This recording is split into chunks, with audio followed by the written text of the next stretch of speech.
What's up, guys, and welcome to another episode of Gamescript. Tonight's game is Thursday Night Football. We're looking at the Las Vegas Raiders versus the Los Angeles Chargers. The Raiders are 3-point favorites with a 34.5-point total. And on the surface, this game looks like just a disaster, but for showdown purposes, it's going to be a great game, and I'll explain why after this.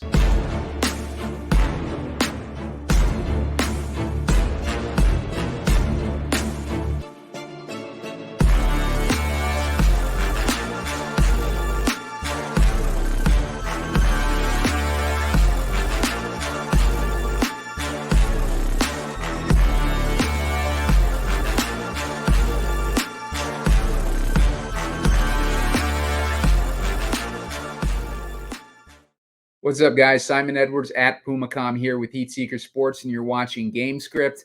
Today, as I said at the top, we're covering Thursday Night Football between the Las Vegas Raiders versus the Los Angeles Chargers. It's a 3-point favorites for the Raiders and a 34.5-point total.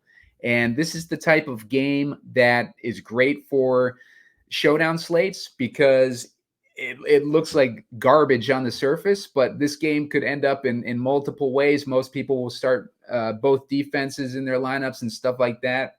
But there's nothing to say that this game can't turn into a sloppy shootout, which is the type of games that are perfect for stuff like this. Because if you go a little bit different with your game script and you take out a lot of those high variable aspects like playing two defenses, a lot of people trying to play two defenses, and those defenses, there's so much variables that can go bad for a defense where they don't meet their salary requirements, that it's just a negative EV proposition, even in a game like this where it's looking like the defenses are going to control the game.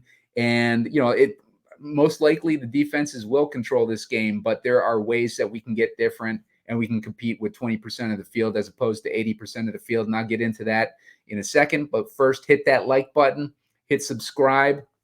Looking for 15 likes to get to a short video later on with my favorite plays, and hit subscribe on the YouTube channel. Going to be pumping out a whole bunch of playoff best ball stuff for Underdog coming up. So we got a whole bunch of great content coming up for the playoffs. The season does not end with the regular season. And if you're new to DFS, if you're new to Showdown and you think that your season's over, it's not. It's just getting started. And we'll get into that with this showdown, because this is a game where we have two teams that are pretty much out of it. But realistically, we do have a situation where, especially on the Raiders, we got a coach that's playing for his job. We have a coach that's likely on his way out on the Chargers, but he's not going to want to go out and be embarrassed. And both these coaches are going to be coaching up their teams to win this game, and they got inferior opponents, and that is a recipe for a sloppy shootout. And I think this 34.5-point total might be a little bit light, but we do have a situation on the Raiders side where they got Max Crosby, who is a defensive player of the year candidate. He's a great edge rusher. On the other side, we got Khalil Mack, who's having a great year for the Chargers. So there's going to be a lot of pressure on these quarterbacks, but what can their secondaries do when the balls are actually thrown and the receivers have a chance to make plays? With the Chargers side, they are completely banged up. They're missing Justin Herbert, Keenan Allen. They're both out. On the Raiders side, they're missing a couple of their offensive linemen. Andre James and Colton Miller are both out.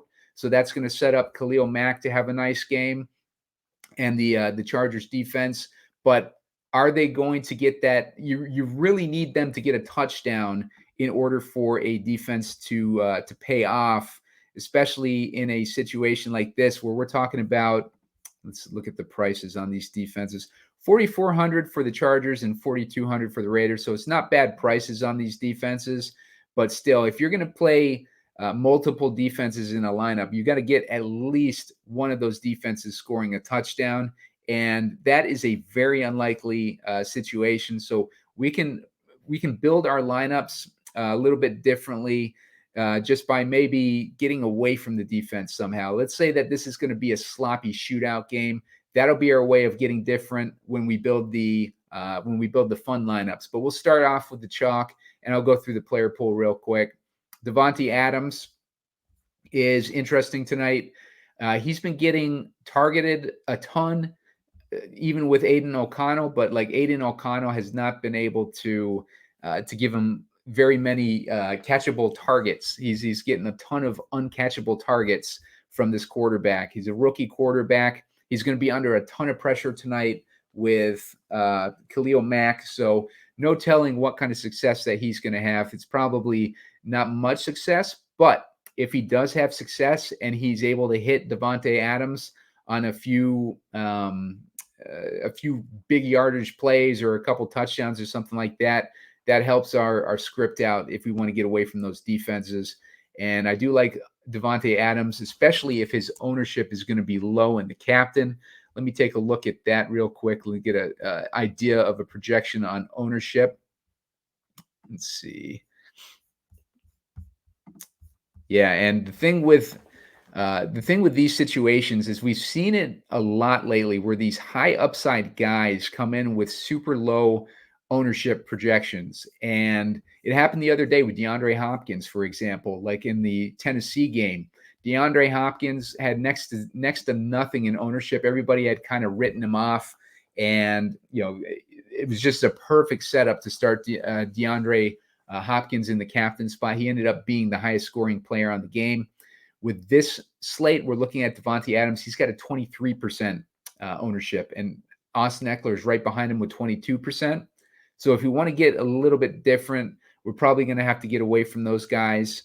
But I would imagine that there's going to be a lot of defenses played with those guys. So maybe even just like fading defenses and playing these guys with captain can be a way of getting us a little bit different. As far as other guys that have interesting ownerships, let's see. Jakobi Meyers is under 10%. Josh Palmer is under 10%. Those guys would be the most interesting. If you wanted to go with that defense in the captain build, those guys are both under 5%, which is interesting. And other than that, no real like players in this game that are worth starting. Like, Jakobi Meyers and Josh Palmer might be the cheapest options that are worth starting in the captain spot for tonight's game. So seems like everybody is kind of going with those high volume guys, Davante Adams and Austin Ekeler. Adams, like I said, has been getting a decent amount of targets from Aiden O'Connell. Jakobi Meyers has had a big drop-off in targets since Aiden O'Connell took over as the starter. So he does better with Jimmy G. There's nothing to say, though, tonight with the Raiders coach trying out to be the head coach next year. He's an interim head coach right now. There's nothing to say that, his players aren't going to come through for him. And there's nothing to say also that, maybe he makes a decision for a quarterback's change, like maybe early in this game, because Aiden O'Connell has not been having a lot of success. We can take a look at him real quick. If you look at Aiden O'Connell, he has a few games with double-digit points, but for the most part, he's been under 10 DraftKings points a game. His latest game was a disaster. They lost 3-0. They couldn't put up a single point against Minnesota, and Minnesota is a heavy blitzing team. But, yeah, they weren't able to put up any points against Minnesota, and he scored 6 DraftKings points. So that is horrible for a quarterback, especially one that with a $9,600 salary. He's a little bit overpriced tonight. Easton Stick is getting his I think this is his first start of his career. He has not thrown a ton of NFL passes, which makes him more interesting to me, honestly, but he does have that Max Crosby factor he's going to be having to deal with tonight, which is not good for a inexperienced quarterback. But it is interesting that he has that mystery box feel to him. But Easton Stick only had 6 DraftKings points last week. I think he played probably, like maybe a quarter to a half of the game though, so he didn't really get a full game, but he did not do well. And Justin Herbert has not been doing well recently. What has Justin Herbert been doing recently?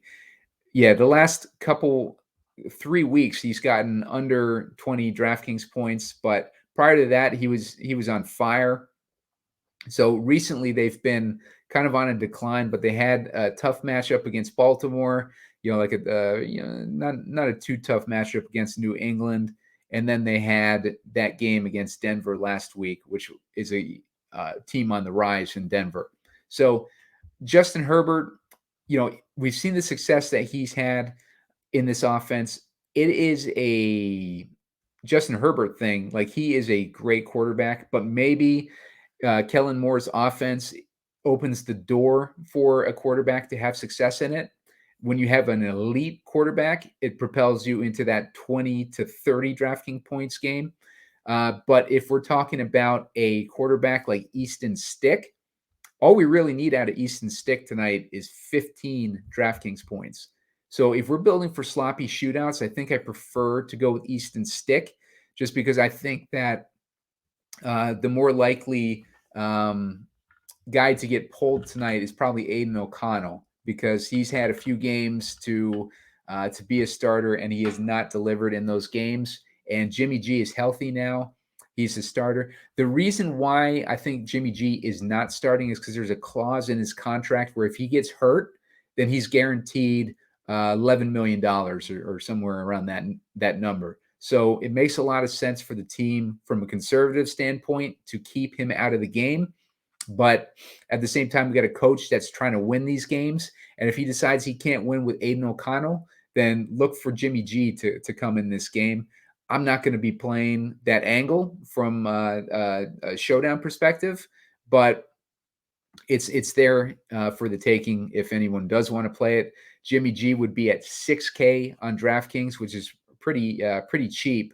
If he could get like half the game, I could see Jimmy G putting up 10 DraftKings points, something like that. But I don't know if that's going to be enough for him to make an optimal lineup. So maybe not so much interest in Jimmy G. But if you want an angle on him, I don't think that Aiden O'Connell is going to play this entire game. Now, if we go to Austin Ekeler, he's the next guy up with volume. He got 10 rushing attempts for 51 yards last week, but he got 7 targets with Easton Stick. Most of those were Easton Stick, and he had 21 DraftKings points. So Ekeler is probably going to be the highest scoring guy on the slate, or at least he has the most guaranteed volume that's going to come to him. I won't say guaranteed, but the highest likelihood of volume coming to him. Next up would be Davante Adams. Now, Josh Jacobs is still questionable tonight. We don't know if he's gonna play yet. It's very much in doubt, according to Ian Rappaport. So we don't know what his situation is, but this running game has been atrocious this year. So if Josh Jacobs is sitting tonight, then we would look towards where is he? Zamir White would be probably his 1-for-1 replacement in the actual run game. And I think Amir Abdullah would get most of the passing work. And we've seen Amir Abdullah, kind of come out of nowhere several times in the past with other teams, where you've written the guy off completely. You forgot he's even on the team, and then he'll come in and get a decent fantasy day or something like that. Last week, he had 2 targets. He hasn't really had more than 2 targets all season, except for against Pittsburgh and Buffalo, where he had 3. But he's not a guy that you want to bet the farm on. But in a situation, if Josh Jacobs is out tonight, then Amir Abdullah, I would expect him to get a decent amount of work, maybe a little bit beyond the passing game role, where he would traditionally be coming in, because we don't know how much reliability we have in Zamir White. Zamir White got 2 attempts for 8 yards. Beyond that, he's had like 4 attempts max all year, and he has really not done anything with his opportunity. So I would not be surprised if they decide to put more on the back of the veteran Amir Abdullah as opposed to Zamir White tonight. From a salary standpoint, Zamir White is $3K versus Abdullah, which is $48K or $4,800. So it's a cheaper situation to go with White, but Abdullah is interesting tonight. You want to keep an eye on the beat writers' Twitters and stuff like that to get any indication if Josh Jacobs is going to be sitting, what that running back situation is going to look like for the Raiders tonight. So Aiden O'Connell, covered him. I don't know if he's going to last the whole game, so I'm not going to have a heavy exposure to Aiden O'Connell. But if the event of a sloppy shootout happens, that would make Aiden O'Connell interesting.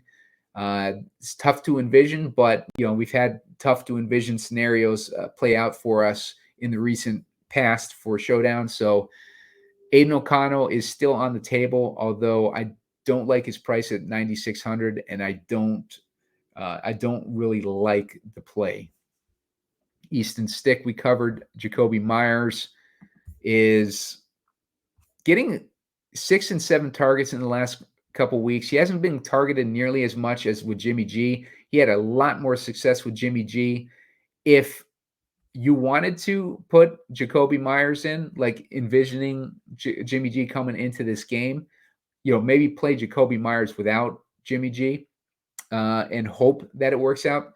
And if it doesn't work out, that Aiden O'Connell ends up connecting on one of his targets, 6 or 7 targets to Jakobi Meyers this week. So he did score 20 DraftKings points versus Kansas City. So Jakobi Meyers is definitely in play, and he's in play as a captain option as well. He gets enough volume for it. With the situation in running backs for the Chargers, there was talk last week about Austin Ekeler getting a reduced work role, and it didn't really happen because he still got 70+% of the snaps, but that does make Josh Kelly in play. He got only 0.6 points last week, 4.5 the week before that. Maybe not so much in play. Maybe he's more of a fade, especially at 6,800. But don't write him off completely, because he could still get work in a game like tonight. So moving on, we got Josh Palmer. He's probably one of my favorite secondary captains tonight. 21 DraftKings points against Kansas City in Week 7. He's been injured ever since, basically. He got hurt in that Chicago game the next week, and he is back. He had a knee sprain, which is why he was on IR, and we don't like those damage to these players' legs, especially when they're reliant on them for the passing game. But Josh Palmer is likely to take over that slot role for Keenan Allen, and slot receivers are where the Raiders are most vulnerable. The Raiders are allowing 20 DraftKings points a game to the slot receivers. They're allowing that's the Chargers. The Raiders are allowing 18 points a game to the slot receivers, which is the best matchup for receivers. From a DVOA perspective, it's one of the best matchups for slot receivers. So slot receivers are in play against Vegas every week, and especially this week with Josh Palmer, who is going to have no competition for targets.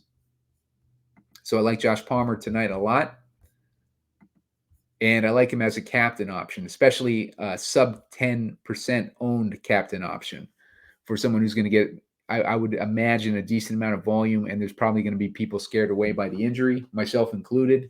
But if we wanted something to break our way, that is a good candidate.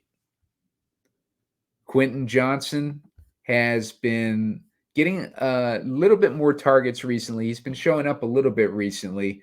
He is the first-round pick that really had not been impressive throughout the season, but the last 5 weeks, he has 3 weeks over 10 DraftKings points, including 12 against Denver, which is a tough defense, and 10 against New England. So he's definitely definitely in play, but I don't want to start probably more than 2 receivers on a lineup for the Chargers. So I probably would stick more towards the Josh Palmer side of things, but Quentin Johnston's there as a rotational guy if you're looking to get him in tonight. Gerald Everett, I'm more interested in because the tight end position is one that has been getting, let's see, they've been getting 11.2 DraftKings points a game from the Vegas defense. So it's a middling matchup, but for a pass catcher, it's about as good as you can get for a matchup against the Raiders because they're such a tough pass defense. So it goes slot receiver, then tight end, and then wideouts as far as the points allowed by the Raiders. They're allowing 18 points a game to the slot, 11.2 to the tight ends, and they're allowing 13 to wideouts. But like the tight end is on the overall scheme of things, they're relatively better option than the wideouts. And running backs have the overall best matchup against the Raiders. They're getting 27 DraftKings points a game, and the Chargers are giving up 24 DraftKings points a game. So it's a situation on the running back side where both running back in these games are going to have good opportunity. So let's move on to the next. Dicker the kicker is always in play. These kickers, especially in a matchup like tonight, if we're envisioning a lower scoring game, Dicker has not done too much though since week 9. He hasn't had a double-digit point game, and maybe with Brandon Staley playing for an audition to try to get some sort of a coaching job next year, maybe they're more aggressive on 4th downs and stuff like that. But I mean, it is Easton Stick, so I take that back. They'll probably be looking to get whatever points they can. So if they're able to get in scoring position with Austin Ekeler and Josh Palmer, then I would say that Dicker has a pretty good opportunity to put up some points tonight. Abdullah, I do like Abdullah tonight as a pivot off of White, because I think a lot of people are going to be on White tonight. But let me check and see what the ownership pans out at. Basically, between those guys, I want the guy who's going to be the lower owned of the two. And Zamir White is looking at about a 60% total ownership versus Amir Abdullah with a 13% overall ownership. So that makes Amir Abdullah a whole lot more interesting to me than Zamir White. If we're going to, let's see, next guy up is Carlson. Carlson, same situation as the kicker on the other side. He's going to have a decent chance to put up points tonight. I would imagine that they won't have too much trouble moving the ball with Davante Adams and Jakobi Meyers. But how far are they going to be able to go with those guys? Like, they're probably going to get stalled out in the red zone a decent amount, or stalled out before they hit the red zone. I would imagine that Carlson will get some opportunities tonight, so he's definitely going to be in play. Chargers defense, Chargers and Raiders defense, both fairly priced in this matchup. I think DraftKings is going to want people to start both of them.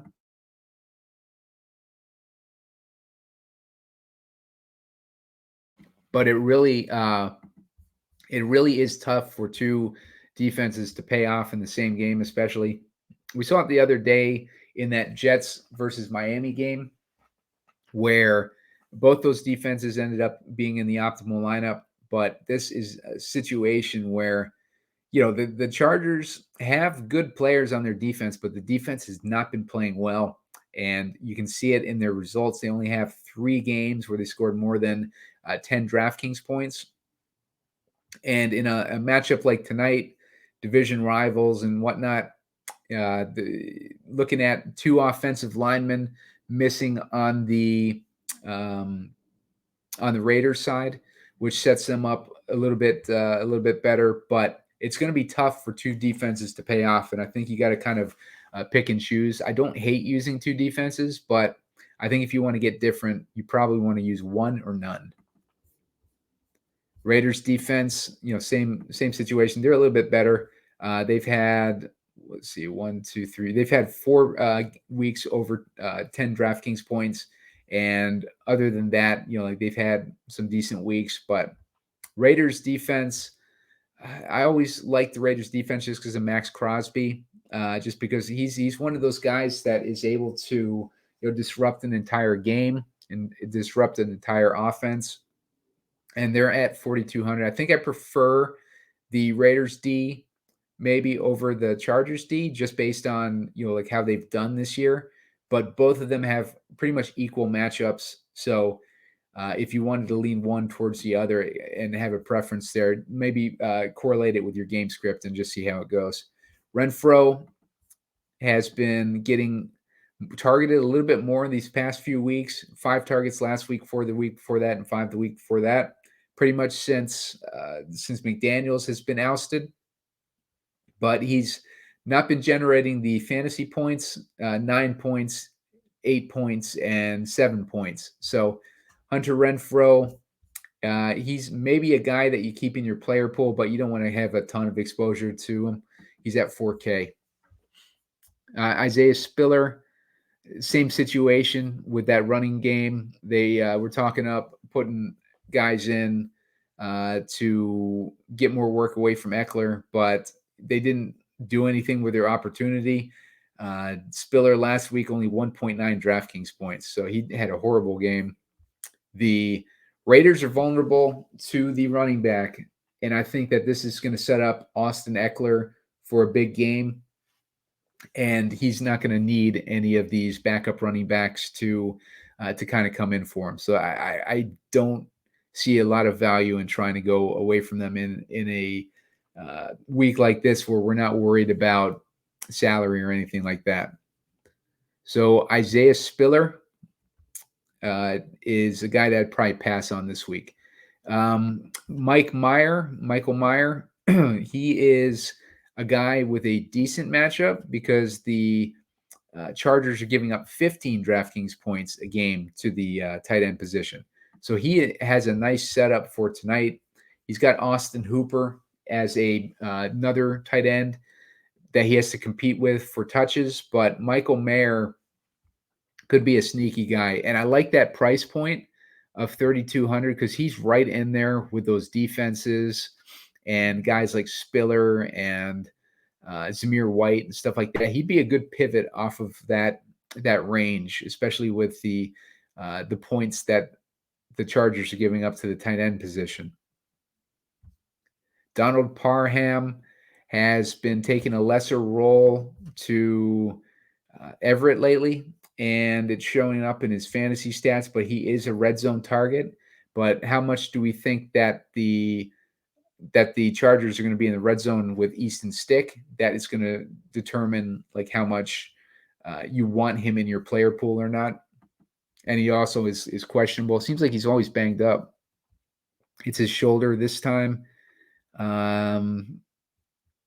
Keep an eye on him, on his status, because if he sits, then that's going to make Gerald Everett pretty interesting because he's not going to have any competition and he's going to be having an inexperienced quarterback who will probably need to lean on him. So keep him in mind. Let's see. Guyton. The Raiders are not giving up a lot of explosive plays in the secondary. So Guyton is probably a guy I stay away from unless I need the salary relief and I'm building for a script where I envision a sloppy shootout. But I think the sloppy shootout candidates are going to be more Palmer and Ekeler. So we go down a little bit further. We got Trey Tucker. It seems like Renfrow has taken his role back from Trey Tucker, especially recently. He didn't get any DraftKings points the last couple weeks. and he has not had any really standout games so far this season. Erickson is a guy that has been getting a bigger role in this Chargers offense. He got 7 targets last week against Denver, which makes Alex Erickson a nice play at $1,000. And we talked about it every time we have these Chargers on a showdown slate, how Quentin Johnson just has not stepped up very much this year, and they were looking for that secondary guy. I was leaning towards Darius, but it looks like Alex Erickson, he comes in, he steps in, and right away he's getting 7 targets. So it makes him very interesting at $1,000. Austin Hooper, covered him. He's another guy that'll benefit from that weak defense against tight ends. He has not been getting the targets. Michael Mayer has been getting the targets recently, but Austin Hooper is one of those guys that could sneak in with a touchdown. But I definitely prefer Mayer to him.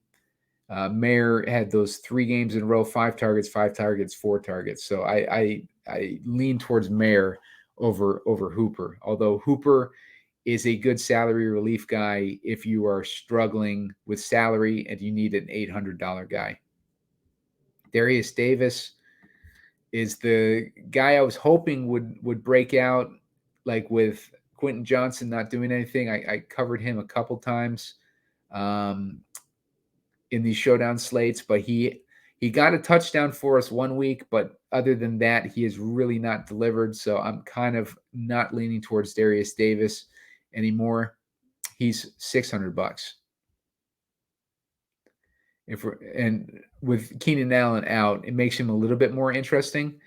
But Guyton is back now, and Josh Palmer is back now. So like Darius Davis, he's a cheap guy. He gets some work. If you wanted a correlation play with your defense, but him scoring a touchdown is probably not going to get you very far tonight if he scores a touchdown as a kick returner. Let's see. Other than that, I think that DeAndre Carter hasn't done anything. So there's not a whole lot more interesting there. So let's build our first lineup. As I mentioned, I think Ekeler is probably the best option for a captain. I'm going to put him in there. Let's see. I think the optimizers are going to try to jam in Zamir White tonight. So we'll build a Zamir White lineup as the captain after this. But Zamir White, just because this is a popular build, let's go with Zamir White in there too. Gives us some salary relief. After that, I would probably go Adams, jam him in there for volume. Palmer, I think, is going to get a decent amount of volume tonight. Leaves us with $6,500 per guy. This is what I'm talking about. You're not going to be worried about salary tonight. I would put in Stick over O'Connell. That would leave us with $3,700. You could put in Mayer at that point. You could put in Guyton, Erickson. You got some options. And that would fit our sloppy shootout build. So if you wanted to get in, like Mayer or Guyton or Erickson in this scenario, this is a sloppy shootout build, right? So most people are going to try to probably, let's take out him and put in, let's say the Raiders defense will be the popular option tonight. That leaves us with $8,900. That puts us in Jakobi Meyers territory. And I don't mind having both these pass catchers in here without Aiden O'Connell, just because, like I said, we don't know how long he's going to last tonight. And I don't know if I necessarily like either of these quarterbacks unless it's a sloppy shootout build. But with the way that I got all the projected studs in here, like with an Ekeler captain build, I cannot get in one of those quarterbacks, so I'd probably just stick with Jakobi Meyers and put him in there. So if we want to switch it up, if we wanted to give Zamir White the benefit of the doubt and say that he is going to be the highest scoring guy on the slate, leaves us with a ton of salary. We can get Ekeler back in there, and then you can plug in whoever you want. So that's why Zamir White should be pretty popular captain option. Let's see. Yeah, he's at 15% owned in the captain, which for a guy that has not done anything like in his entire career, like I will gladly fade that in the captain, and probably a decent amount in the flex as well. Maybe lean if we take out Zamir White and we put in Amir Abdullah in that captain. Let's see what that does for it. That leaves us with 10-2.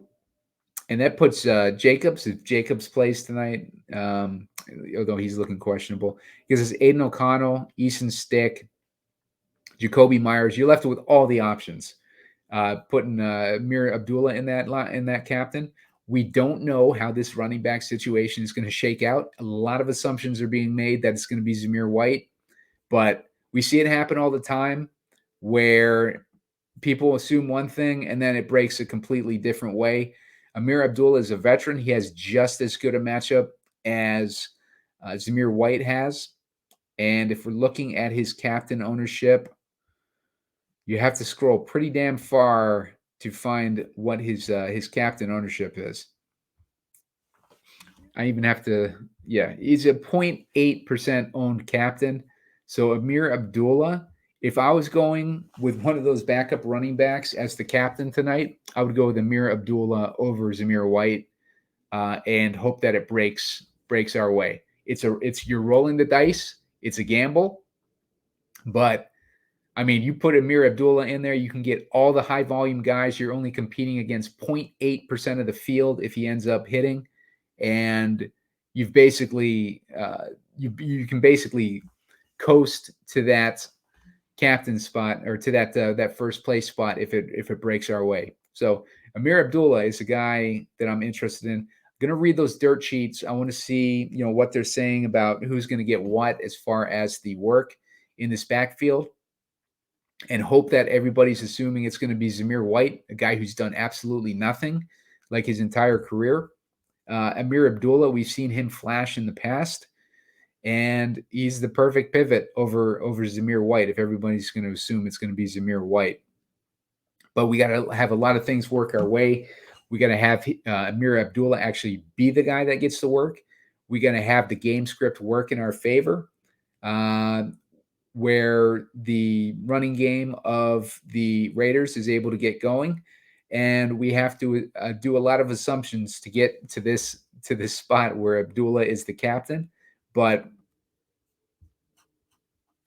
I don't hate it, like as a pivot off of Zamir White. It's uncertainty is where we make our money, and this is about as uncertain as it gets. So let's build one more. I want to put Josh Palmer in there as the captain.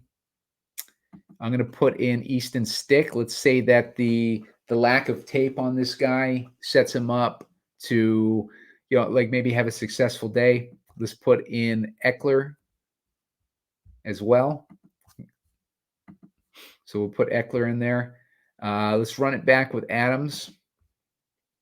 Still leaves us with plenty of room. Let's get a defense in there.